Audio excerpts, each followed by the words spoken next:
እንደምን አመሻችሁ። ያው ሰላምታ ስለሆነ ያለ ጊዜውም የተሰጠ ሰላምታ በጊዜውም የተሰጠ ሰላምታ መልስ ማግኘት መቻል አለበት። የተከበራችሁ ሚኒስትሮች፣ የተከበራችሁ የክልላችን የአስተባባሪ ኮሚቴ አባላት፣ የተከበራችሁ ሚኒስቴር ዴታዎች፣ በየደረጃው የምትገኙ ኃላፊዎች፣ ምሁራን፣ የንግዱ ማህበረሰብ፣ የተለያየ ማህበረሰብን ወክላችሁ እዚህ የተገኛችሁ ከሁሉ አስቀድሜ የጋራ ቤታችንን ለመገንባት በጋራ ስለተሰበሰብን ይሄም ምክንያት ስለሆነን ሁላችሁንም ማመስገን ወዳለሁ።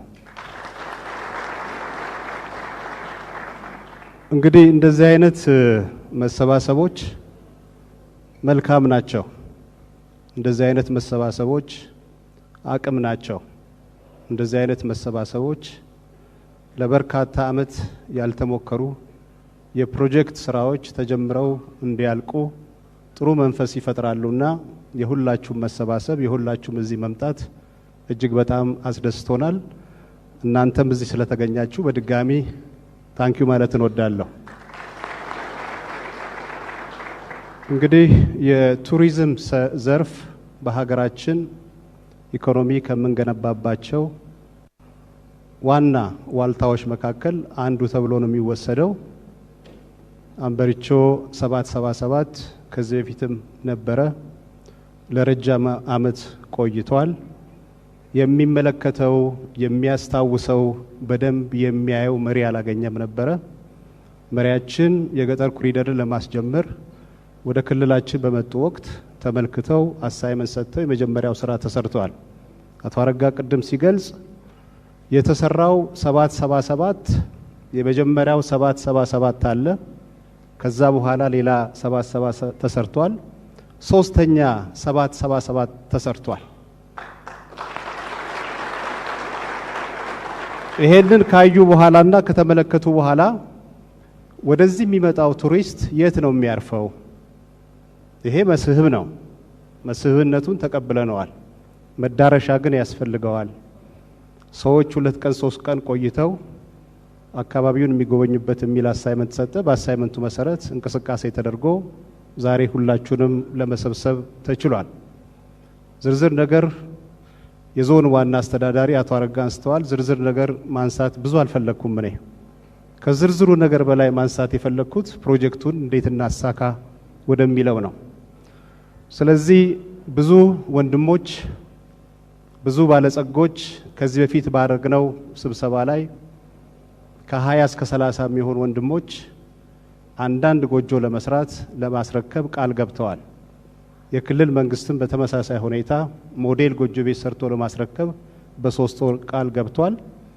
ዛሬ እዚህ የተሰባሰበ ሰው ደፍሮ አካባቢውን መለወጥ አካባቢውን ማልማት እጅግ በጣም ያስፈልጋልና የታሪክ አሻራችንን ማኖር የትውልድ ግዴታችንን መወጣት እጅግ በጣም ያስፈልጋል።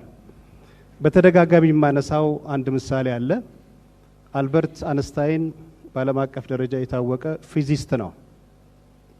ሶስተኛው የዓለም ጦርነት እንዴት ይነሳል ተብሎ ተጠይቆ ሶስተኛው እንዴት እንደሚነሳ አላቅም ነው ያለው። አራተኛውን ግን ልንገራችሁ አለ። አራተኛው ሰዎች ሁሉ ነገር ጨርሰው ራሳቸው ባመረቱት መሳሪያ ራሳቸውን ጨርሰው ሰዎች የዛን ጊዜ የሚዋጉት በጦር በቀስት በቢላ በምናምን ይሆናል ነው። ስለዚህ እያንዳንዱ የሚሰራ ልማት ዓለምን በማዳን ዓለምን በመታደግ በኩል የራሱ አስተዋጽኦ ስላለው ኢትዮጵያን በማዳን ኢትዮጵያን በመታደግ በኩል ይሄ ፕሮጀክት ትልቅ አስተዋጽኦ ይኖረዋል ብዬ አስባለሁ። ይሄ ብቻ አይደለም። ፈጥነን የምንሰራ ከሆነ ፈጥነን የምንደርስ ከሆነ ኮፕ 32 በኢትዮጵያ ደረጃ ከ70 ሺህ እስከ 80 ሺህ ሰው መጥቶ ይስተናገዳል ተብሎ ይታሰባል። ይሄ ፕሮጀክት በጣም የሚፈጥን ከሆነ 20 ሺህም 10 ሺህም 2 ሺህም ቱሪስትም ከዚህ ላይ ቀንጭበን ወስደን አካባቢውን ማሳየት እንችላለን። ከዚህ ከሚገኘው ገቢ ትምህርት ቤቶችን እናለማለን። ከዚህ ከሚገኘው ገቢ ጤና ጣቢያዎችን እናለማለን። ከዚህ ከሚገኘው ገቢ መንገዶችን እናለማለንና ለዚህ ፕሮጀክት የሚሰጥ ነገር በሙሉ ሳይቆጫችሁ በመተባበርም በግልም እንድታረጉ እያሳሰብኩ ምሽቱ እጅግ በጣም የተሳካ ዛሬ ያሰብነው ገንዘብ 1 ቢሊየን ነው ያለኝ 1 ቢሊየኑን የምናሳካበት